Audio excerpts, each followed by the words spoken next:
Медовый торттың ең оңай түрін жасаймыз. Ол үшін жұмыртқаға қантты қосып, әппақ көбік болғанша миксерлейміз.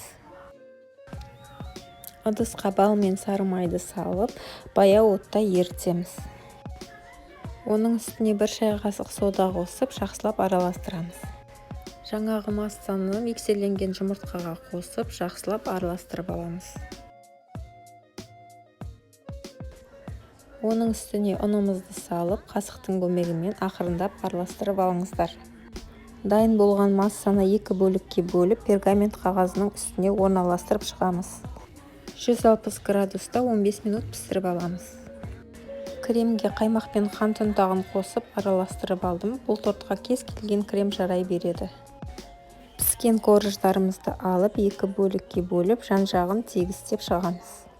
Кесіп алынған бөліктерді үгітіп, жан-жағына сәндеуге қолданамыз.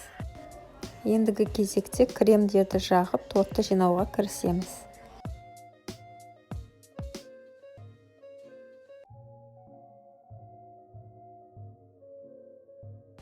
Жақсылап тегістеп, жан-жағына ұнтақты сеуіп, қалауларыңызша сәндеп шығуыңызға болады.